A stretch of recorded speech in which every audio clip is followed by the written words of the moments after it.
Bismillahirrahmanirrahim. Assalamualaikum warahmatullahi wabarakatuh. Halo guys, kembali lagi di Adrian Channel. Di video kali ini saya akan sedikit mereview tentang HP Itel RS4 ya guys ya.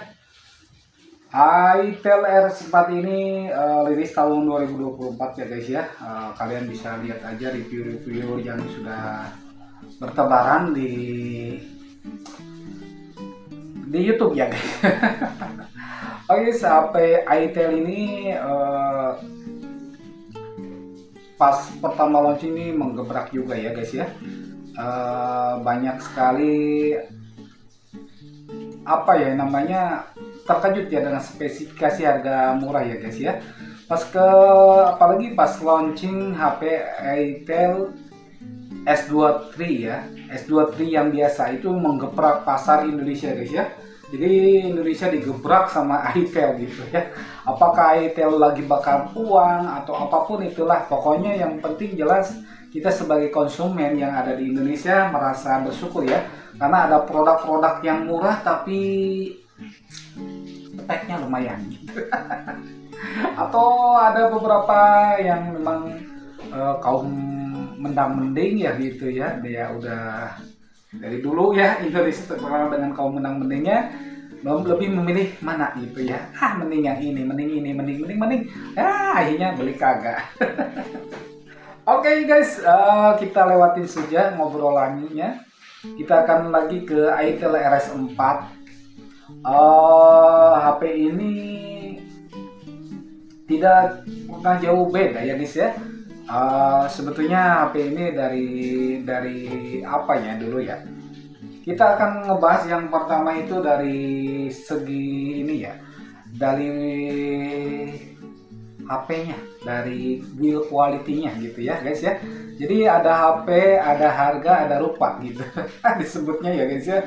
Oke, dari desainnya dulu lah gitu. Oke, dari desain HP ini kalau menurut saya HP Itel RS24 ini udah cakep banget guys ya, udah cakep banget, udah kekinian banget.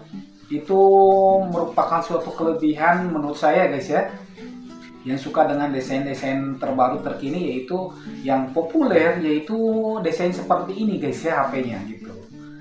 Oke, itu suatu kelebihan ya, menurut saya itu kelebihan ya, karena memang tidak akan apa ya namanya, kalau desain itu lebih kepada contoh kepada pribadi masing-masing ya. Tapi saya pikir walaupun nonjol kayak gitu, tapi memang kita pasangin soft case aja atau hard case aja udah bisa tertutupi ya, untuk melindungi bagian kameranya guys ya. Oke, itu dari desain ya, desainnya itu menurut saya oke, mantap gitu, dan itu tidak akan ketinggalan zaman guys ya, karena memang desain HP itu seperti ini gitu ya. Itu suatu kelebihan gitu. Baik, untuk yang kedua dari kualitas ya, build quality-nya, dari kualitas build quality-nya ini kebetulan saya barusan saja nonton tentang HP RS24 ini. Ternyata guys ya, ada yang sudah menguji coba memasukkan ke dalam air HP Itel RS24, diuji guys, walaupun 10 menit direndam air. Wow, ini apa ini maksudnya ya? Ini kan HP bukan HP anti air gitu kan. Tapi kenapa bisa ngetes HP ini guys ya? Dan di luar dugaan guys ya, di luar dugaan gitu ya. Jadi emang pertama ini ngetes selama 10 menit. Setelah itu HP Itel RS24 ini dimasukin ke beras gitu. Habis itu dibongkar guys ya, dibongkar semua build quality-nya. Wow, saya kaget juga sih sebetulnya ya. Walaupun memang setup-nya itu biasa-biasa, tapi bener ya, HP ini kok nggak bisa mati, HP-nya nggak tahan air ya gitu, walaupun udah direndam 10 menit dan tidak ada air sedikit pun ya. Saya ngelihat di video itu, mudah-mudahan aja nggak gimmick atau nggak ini ya, tapi kok luar biasa banget gitu ya bagi build quality-nya ya. Nah, itu salah satu kelebihan menurut saya guys ya. Nah, kalian kalau yang belum tahu, saya kasih tahu di sini ya. Itulah dari build quality RS24 ini, menurut saya ini kelebihan banget ya. HP ini jujur aja untuk kaum menang mending ini dah gitu aja. Oke, itu kelebihan yang kedua ya guys ya. Kita udah kedua, kalau dari tadi dari apa ya, bisa ini ya kalau fleksibel kalau desain ya. Tapi kalau build quality-nya nih gitu kan, walaupun part-partnya yang biasa-biasa saja, tapi dari segi keamanannya gitu kan udah safety banget guys, gitu aja. Oke, kita lanjut yang ketiga ya guys ya. Yang ketiga dari harga dulu guys ya. Harganya nih gitu kan. Kalau menurut saya itu harga HP Itel ini memang di rank harga 1 jutaan sebelum 2 juta guys ya. Tapi yang RAM 12 itu 2 jutaan ya, kalau nggak salah 2 juta lagi. Tapi nggak ada guys ya, sekarang itu udah sold out aja, nggak ada. Jadi kita cari juga udah nggak ada, yang adanya RAM 8 per 256 GB ya guys ya. Saya sebetulnya nyari yang RAM 12 biar jangka panjang sebetulnya untuk karena saya udah pernah atau nguji HP Itel RS23 selama kurang lebih 1 tahunan ini, tidak ada masalah, tidak ada kendala, dan is okay guys. Dan main Genshin Impact juga no problem, walaupun itu pakai Unishock ya. Oke, kita lanjutin lagi kepada Itel RS24 ini. Dari segi harga guys ya, harganya itu ini yang paling worth it ya menurut saya, walaupun memang ada apa ya, ada faktor lainnya yang harus kita pikirkan ya, karena harga itu sekarang ini 1,7 jutaan ya guys ya, hampir 1,8 lah gitu. Kita udah mendapatkan HP Itel RS4 ini. Menurut saya sih ini harganya menurut murah ya guys ya, menurut saya murah gitu. Tapi ya kaum menang-mending seperti saya itu murah guys ya gitu, speknya tinggi gitu ya. Yang ditawarkan itu speknya lumayan lah gitu, daripada lumayan gitu. Terus dari harga ya itu sudah ya. Dari apa ya, dari kemudian kita lari ke mesin ya, mesinnya atau chipsetnya ya guys ya. Nah, chipset yang digunakan itu menurut saya sih apa kelebihan apa kekurangan sih sebetulnya ya. Ada minus ada plusnya sih sebetulnya. Kalau untuk dari beberapa review atau ini ya, skor Antutu yang didapatkan itu 422 ribuan, 420 ribuan guys ya skor Antutunya. Tidak beda jauh dengan chipset yang keluaran terbaru yaitu G100 ya. Itu 422 ribu ya, 422 ribu sama aja ya intinya. Karena chipset G99 Ultimate juga sama guys ya, skor Antutunya hampir segitu guys ya.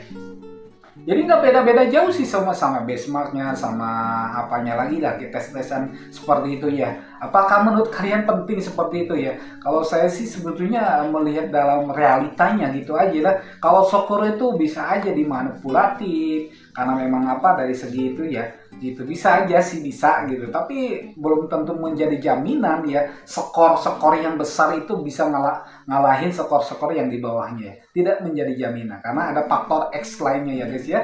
Jadi jangan terpatok ke sana ya. Nah, untuk dari segi mesin atau chipsetnya ya udah lumayan guys ya. Lumayan dalam artian di sini kita udah diterapkan dari apa ya? Kita udah memakai game-game berat ya guys, game berat seperti Genshin Impact yang populer game di Indonesia atau di dunia ini, yang menurut saya sih yang paling berat Genshin Impact bener kan gitu. Kita udah download datanya itu sampai full ya. Sekarang itu mencapai hampir 34 GB. 33 GB, sekian ya. Tadi saya lihat 33 GB semalam ya. Semalam saya lihat itu datanya ternyata udah nyampe 33 GB ya. Jadi chipset ini masih mendukung untuk game ya. Untuk gamenya itu memang bener-bener guys ya. Kalian bisa nanti lihat aja deh gitu. Untuk game-game berat masih bisa dimainkan gitu. Walaupun memang Genshin Impact dengan posisi terendah ya. Biasanya sih terendah ya gitu kan. Ya karena memang berat guys ya. Sampai sejutaan minta banyak gitu. Oke, itu dari chipsetnya. Kita udah merasakan chipsetnya dalam beberapa semingguan lebih ini ya gitu. Alhamdulillah nggak ada masalah sih sebetulnya. Tidak ada masalah, tidak ada kendala. Tapi yang jadi masalah itu saat live streaming saja ya guys ya. Saya jujur aja saat live streaming memakai HP Eiffel RS4 ini ketika main Genshin Impact guys ya. Jadi ini ketika main Genshin Impact ya. Tapi saya belum coba main game-game lain saat late ya. Tapi saya ini bisa jadi ada dua ya guys ya. Apa dari IC VA-nya memang yang kurang bagus, atau memang ini yang sinyal jaringannya yang lagi, kan cuaca lagi kayak gini guys ya, lagi hujan terus gitu kan, jadi kan memperburuk keadaan gitu ya. Jadi akhirnya ke performa HP itu imbas guys ya. Saya lebih menekankan ini akibat sinyal sih, sinyal yang memang nggak stabil aja gitu ya. Jadi akhirnya agak-agak tersendat-sendat. Tapi setelah beberapa hari nggak hujan, cuacanya agak lumayan terang kayak gitu, itu normal guys ya. Jadi itu bukan masalah sih sebetulnya, alhamdulillah ya. Jadi masalah performa di HP ini nggak ada masalah gitu ya. Terus kemudian juga setelah itu dari faktor memori RAM dan ROM-nya guys ya. Kebetulan saya membelinya yang RAM 8 dan ROM-nya 266 GB, itu aman guys ya. Jadi jangan pernah kalian meragukan untuk membeli RAM yang 8 minimal ya gitu ya. Karena memang untuk jangka beberapa tahun ke depan bisa saja ya guys ya. Untuk beberapa tahun ke depan itu RAM yang 8 itu sangat penting sekali ya untuk menunjang performa HP. Jadi kalau digabungkan dengan dengan HP chipsetnya yang G99 Ultimate serta RAM 8 GB, bisa ditambahkan lagi 8 GB ya packnya gitu, atau bantuannya, atau memang virtualnya ya. Jadi nggak jadi masalah gitu ya. Menurut saya sih oke aja gitu. Yang penting kinerja HP itu tidak menurun, atau kalau bisa itu meningkat signifikan ya. Kerasa bedanya gitu ya. Harus ada kerasa gitu ya, karena dulu juga saya ngoprek lah, jadi harus tahu bedanya HP yang nggak dioprek dan dioprek, itu tahu banget gitu. Jadi kalau ini yang kerasa banget ketika RAM 8 biasa dengan RAM tambahan gitu, virtualnya yang 8 GB jadi 16 GB, jadi kerasa apa tidak, itu aja sih sebetulnya. Contohnya dari segi dari segi kekencangannya gitu kan, kencang saat buka aplikasinya, tutup buka aplikasinya, reload apa tidaknya, itu yang jadi masalah guys ya. Itu harus bisa bedakan antara ketika RAM virtual dipakai atau RAM pack-nya dipakai dengan tidak dipakai. Kita harus buktikan gitu guys. Dari segi performa is okay, nggak ada masalah ya, sedikit dan salah, tapi itu bukan masalah yang tidak serius ya. Oke, kita lanjut saja. Dari segi ini ya, ada kelebihan juga, yaitu segi dari segi ini agak-agak lumayan guys ya. HP sekarang ini dual speaker gitu kan. Dual speaker walaupun tidak terlalu besar, tapi bassnya itu nggak terlalu besar, tapi emang kerasa guys ya. Ada kekencangan di suaranya, terdengar jelas ya. Karena HP zaman sekarang itu kecil-kecil guys ya suaranya, kalau yang masih speakernya masih mono ya gitu. Ada yang masih satu, kalau satu speaker itu memang kerasa kecil guys ya. Tapi setelah saya bandingkan yang dua speaker ini, dan akhirnya oke ya, nggak ada masalah. Enak gitu terdengarnya ya gitu. Dan itu bagian atas dan bawahnya juga masih bagus lah gitu. Itu kelebihan yang lain ya guys ya. Menurut saya itu kelebihan guys ya. Terus juga sekarang ke bagian ngecasnya guys ya. Ini yang paling yang paling sekarang ini dibutuhkan itu ngecas guys ya. Kenapa ngecas gitu ya? Ini ngecas cepet banget guys ya. Ini udah support 45 watt gitu. Jadi memang 1 jaman lebih guys udah bisa full ya guys. Ya kurang lebih 1,5 jam udah full ya, sampai 2 jaman lah gitu. Yang penting cepet banget guys ngecasnya sampai 100%. Kaget kadang-kadang ya. Kita kan biasanya nunggu lama ngecas aja yang 18 watt gitu kan, yang pokoknya yang di bawah 30 watt ya gitu. Ini yang support fast charging ya gitu. Jadi sangat kaget sekali ya bisa merasakan fitur-fitur yang ada di HP di 3 jutaan ke atas gitu ya. Harusnya kan ini jadi bahan pertimbangan buat kalian yang ingin beli ya guys ya. Ngecasnya nggak lama guys, yang penting cepet banget gitu kan. Itu aja. yang udah biasa walaupun memang ini kecepatan ngecasnya cukup lumayan, tapi ya jangan terlalu ini ya guys ya. Habisin aja tiap ini pakai terus aja ya. Ya saya juga pakai cas kadang-kadang 2 kali guys ya. Kadang-kadang ya memang chipset ini memang agak nanti kekurangannya guys ya. Insya Allah saya bahas di sini juga. Oke, itu kelebihannya. Dan kemudian itu selanjutnya tidak ada lain dengan fiturnya dual kamera guys ya. Dual kamera itu bisa record, kamera itu kamera belakang dan kamera depan gitu ya. Jadi kamera depan dan belakang itu bisa dual guys ya. Ada kamera depan, ada kamera belakang. Jadi kita bisa merekam dua langsung guys ya. Yang suka biasa ngeplong, yang suka biasa jalan-jalan, yang biasa suka touring atau apapun itu istilahnya kita ya. Kalau saya sih cobanya konten ya. Iya guys ya, kebetulan hari ini saya juga pakai Eitel RS4 ya untuk ngerekamnya. Jadi nanti akan video-nya kita akan cut-cut kali ya gitu. Oke, ini HP Eitel menurut kalian gimana ya di malam hari ya dengan bantuan sering lagi lah gitu. Wah, wajar ya guys ya. Tapi ini HP Eitel tidak ada rekayasa ya. Mudah-mudahan saja hasilnya memuaskan buat kita semuanya ya guys ya. Jadi ini sekali lagi untuk kameranya luar biasa guys ya. Menurut saya sih fitur yang sangat dibutuhkan guys ya. Saya dari dulu ya, ketika saya pegang HP Sony dulu gitu kan, HP Sony kan bisa udah ngerekam dual gitu ya. Jadi saya kangen gitu ya.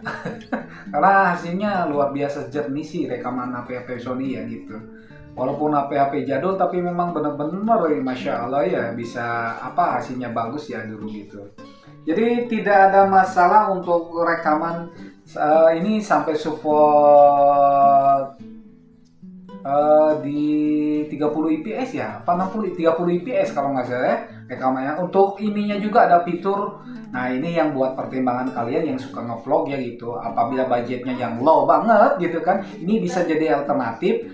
Ketika kita pakai HP Eitel RS4 ini guys, fiturnya sudah ada stabilisernya guys ya. Jadi stabilisernya kalau kita aktifkan itu akan stabil guys ya. Aduh, ini di bawah 2 juta udah ada fitur stabilisernya. Ini yang jarang sekali kita temukan di HP-HP yang di bawah 2 jutaan ya.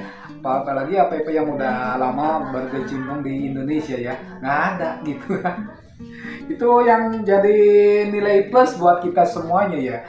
Untuk baterai sih stabil aja yang 5000 mAh ya. Bener kan 5000 mAh ini ya worth it saja guys ya.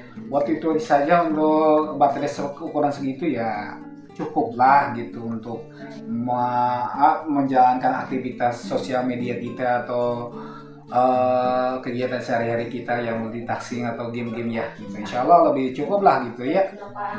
Oke guys, kita lanjutkan lagi. Dan itu tadi beberapa kelebihan menurut saya ya guys ya. Kalian setuju apa tidak ini pandangan saya guys ya. Ada lagi guys ya, kita lanjutin dari segi kekurangannya guys ya. Saya harus jujur aja deh, jujur aja antara ini kekurangan. Kalau menurut kalian ya pasti bisa dinilai dari ini kekurangan guys ya. Yang pertama ini kekurangan menurut saya guys ya. Ini memang kita akuin ya, HP ini masih SD plus ya, bukan full HD plus gitu ya. Jadi ini belum full HD guys ya, atau full HD plus itu. Jadi dan ini sesuatu yang menjadi bagian banyak orang untuk enggak atau mau beli gitu ya. Aduh, ini kok layarnya SD plus gitu.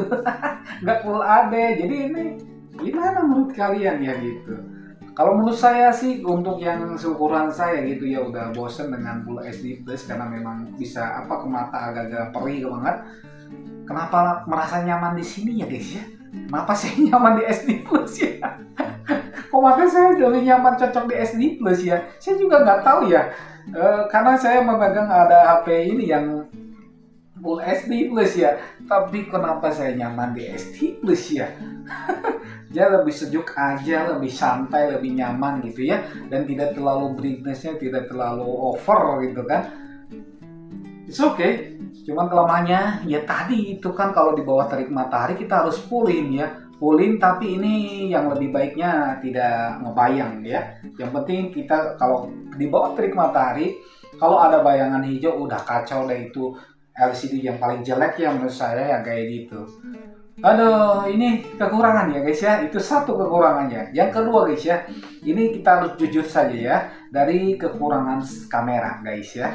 Kamera ini yang bikin saya bingung dan sulit, apakah memang fiturnya saya yang belum ngoprek atau gimana ini ya. Jadi otomatisnya itu fokusnya itu jarang sekali kena ya guys ya. Kadang-kadang telat lambat gitu kan.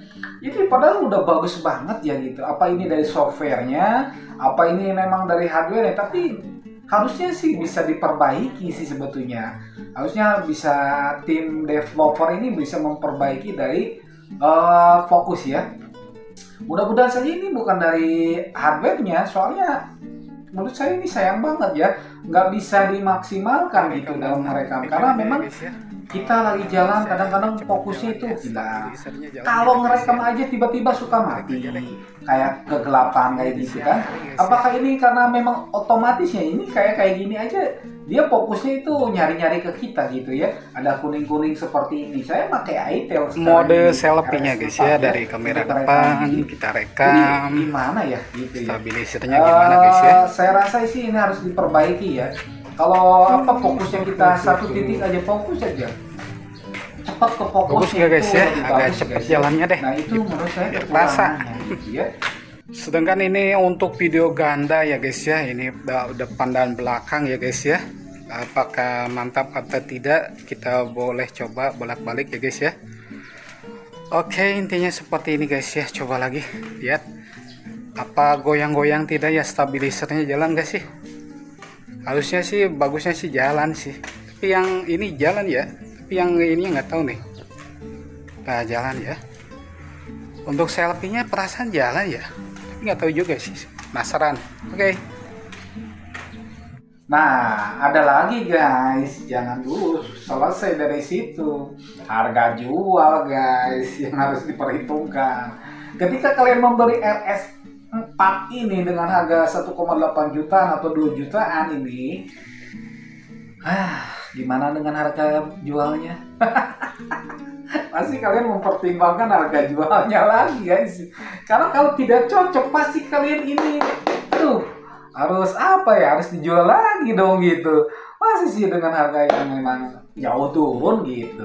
Makanya itu harga jual jadi bahan pertimbangan kita. Kalau semakin banyak orang yang pakai, kalau di daerah kita memang HP iTel RS24 atau HP iTel itu familiar, rame banget, maka harga jual itu akan stabil. Tapi kalau memang kurang itu di daerah kitanya, jarang yang pakai, jarang yang beli, jarang yang memang jual beli gitu kan, maka siap-siap dengan resiko turun. Oke, tadi saya kebetulan lihat di channel sebelah, dia membeli HP second yang RAM 12 GB itu dengan harga 1,3 jutaan. Gimana guys menurut kalian? RAM 12 di zaman sekarang ini, HP LTS4 ini dijual dengan harga 1,3 jutaan. Menurut kalian gimana guys ya, 1,3 jutaan ini apakah worth it apa tidak ya? RAM 12 GB, ROM 256 GB. Jadi memang ini guys ya, jadi untuk bahan pertimbangan untuk kita ya. Jadi untuk bahan pertimbangan untuk semuanya. Jadi kalau harganya memang turun drastis, turunnya jauh banget, tapi kalau pemakaian wajar udah setahun sih wajar saja ya guys. Tapi kalau dalam beberapa bulan kita masih pakainya baru harian atau mingguan udah kita jual lagi, apakah bisa seturun itu gitu guys ya, yang jadi masalah. Kembalikan lagi posisinya ke kotak kita masing-masing. Semoga saja di kotak kitanya masing-masing itu harganya tidak parah lonjakannya atau penurunannya gitu ya. Itu saja sih menurut saya. Kekurangannya itu sih ya. Adakah yang lain ya? karena update softwarenya udah selalu update ya, alhamdulillah ya. Tapi saya belum tahu ini untuk berapa lama update software HP ATEL RS 4 ini, karena sekarang ini di official store-nya masih ada di penjualannya ya, yang suka live kemarin juga saya live ya belinya, dapat ya lumayan lah potongan harga ya, jadi nggak terlalu memberatkan gitu. Saya rasa itu aja guys ya, yang harus kita bahas ya. Nanti kita akan coba uji tes masing-masing. Mudah-mudahan saya bisa deh ada waktu untuk ngetes saat main Genshin Impact, saat banyak Mobile Legends gitu kan, saat game-game lainnya. Kalau kita bisa yang bahas ya guys ya, insya Allah lah, mudah-mudahan saya bisa lah. Ada juga yang memang secepatnya bang main Mobile Legends gitu kan di HP ATEL RS 4 ini, yang full apa ya, kemarin lupa lah gitu. Terus juga ada yang nanya-nanya, banyak sekali pertanyaannya, ternyata antusiasnya masih banyak guys ya. HP ATEL RS 4 ini masih banyak antusias orang mencari berarti ya, karena saya lihat channel-channel yang baru-baru upload beberapa bulan kami itu videonya lumayan juga guys ya, puluhan ribu, berarti masih antusias guys. Saya upload video yang kemarin aja, yang channelnya saya udah redup aja bisa naik ke 800-an view. Sekarang mudah-mudahan masih naik ya guys ya, mudah-mudahan saat ini terus naik gitu ya. Harapan saya channel ini bisa kembali lagi guys, seperti dulu eksis lagi guys, ngebahas HP-HP lagi ya, atau barang-barang yang lain yang bermanfaat buat kalian ya. Karena tapi kalau eksisnya di HP ya insya Allah, dan mudah-mudahan ada rezekinya aja gitu aja. Doain saja ya, kita optimis saja, semoga Allah memudahkan saya untuk mereview barang-barang HP yang terbaru. Syukur kalau ada ya gitu guys. Aduh, cukup ya guys ya, mungkin itu saja review singkat dari saya tentang HP ATEL RS 4 yang RAM 8GB, memori internal 266GB di tahun 2025 ini guys ya. Menurut saya setelah memandang gitu ya, memandang dan melihat dan menyaksikan sendiri dan melihat review-reviewnya, saya rasa HP ini masih worth it kalian pinang guys ya, walaupun dengan resiko yang tadi yang serba kekurangannya yang saya jelaskan. Mudah-mudahan kalian tidak merasakan, tidak terasa lah, intinya seperti itu. Ya itu aja guys ya, mudah-mudahan kalian semuanya, sekali lagi mudah-mudahan kalian sehat selalu, dimudahkan rezekinya, amin ya rabbal alamin ya. Kita saling mendoakan saja ya, mudah-mudahan lancar-lancar saja gitu, HP-nya normal dan diberkahi sama Allah ya guys ya, amin. Oke guys, mungkin itu dulu ya review dari saya, mungkin kepanjangan. Saya durasinya maksimal 30 menitan guys ya, karena ini waktunya yang memang panjang sih kalau ngebahas ya gitu. Jadi tadi aja kelebihan dan kekurangan menurut saya untuk sementara ini ya guys ya. Jadi saya hanya bisa menemukan itu kendala-kendalanya ya, dan kelebihan-kelebihannya yang saya rasakan gitu ya. Kelebihan dirasakan, kelemahan dirasakan juga ya, udah nikmatin aja gitu, bersyukur apa yang ada gitu ya, betul apa enggak? Tapi kalau pengen lebih, ada biaya lebih atau harga yang lebih, kalian bisa beralih ke yang lain ya, HP yang lebih tinggi atau memang HP yang lebih bagus dari ini. Tapi ini yang kau mending ya, mending ini ya. Coba pikirkan lagi dari semua sisi yang tadi saya jelaskan ya, dari desain, build quality-nya, update software-nya, harganya, terus dari segi yang lain-lainnya ya gitu. Oke, mungkin itu saja ya guys ya. Sekali lagi saya mohon maaf apabila ada kekurangan. Ini adalah pendapat saya. Apabila kalian suka, like saja. Apabila kalian tidak suka, dislike aja video ini ya, nggak jadi masalah. Yang penting kita semuanya udah menyampaikan secara sejujur-jujurnya. Mudah-mudahan bisa memberikan gambaran yang mau membeli HP ATEL RS 24 ini. Oke guys, segitu aja. Jangan lupa di like, comment, share, dan subscribe Adrian channel ini. Aktifkan notifikasi loncengnya biar kalian tidak ketinggalan video-video selanjutnya dari saya. Jangan lupa bahagia dan bersyukurlah dengan apa yang ada. Jangan lupa bahagia dan bersyukurlah dengan apa yang ada. Oke guys, assalamualaikum warahmatullahi wabarakatuh. Dadah guys.